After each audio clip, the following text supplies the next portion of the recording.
KiwiBuild's last remaining and overarching target has been axed, with the government admitting the pressure of trying to meet the goal drove it to make bad decisions. The flagship policy had promised to build 100,000 homes over a decade. That's now dead in the water. Instead, the government will report monthly on its progress.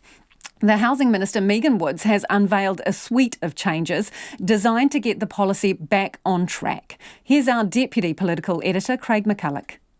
As far as promises go, this was a whopper, a core plank of the KiwiBuild policy since Labour's David Shearer first announced it in 2012. We will put 100,000 Kiwi families into their first home.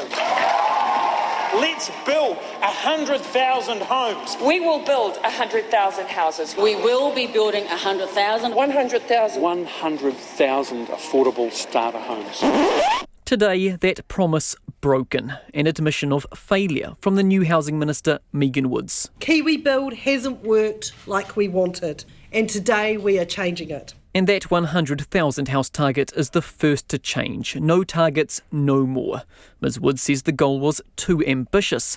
It became all-consuming and drove bad decisions. It became about chasing the target rather than thinking carefully about what was the right house in the right place. It all became about quantity. It meant hundreds of houses were built in places like Wanaka, Te Kaupata and Canterbury, where there was little to no interest from first home buyers.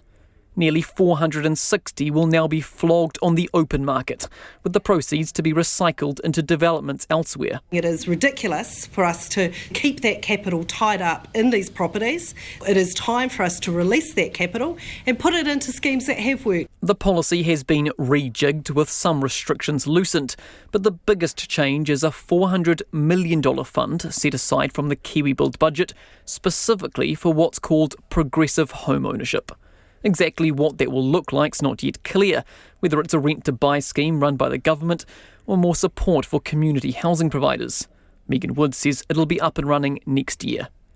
The commitment forms part of the Greens' confidence and supply agreement with Labour, co-leader Marama Davidson, at today's announcement. And this is a political highlight for me. We are going to put home ownership back within the realm of lower income people. Support for first home buyers has also been beefed up. Government-backed mortgages will now require only a 5% deposit, as will the $10,000 Home Start grant.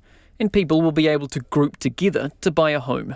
The opposition unimpressed and underwhelmed. This is a massive broken promise. Nationals' Judith Collins says the reset's more of a retreat and shows the government has given up on the policy. It's got no targets, no promise. They've got rid of affordability. They've got rid of the big numbers. They've admitted defeat on it. They might as well just take the name off too because it's now very, very tainted. And Leslie Harris from the First Home Buyers Club was also hoping for more. There's a few attempts here. We'd like to see what happens when we get to see a bit more detail, but I'm personally not seeing anything that I think is going to be a game changer from what I've actually seen today. Labour went into last election promising big numbers it knows it now can't deliver. And with next year's vote creeping ever closer, its big hope is that the public judges it not on that promise, but on today's one. As many as we can, as quickly as we can. Ultimately, voters will decide whether that's enough. I think they're all words at the moment. I think it was a good dream. A good government's a government that can change its mind. Don't set a target that you can't achieve. I want to be Prime Minister, but chances of that happening is just as great as that KiwiBuild. From Parliament for Checkpoint, Craig McCulloch.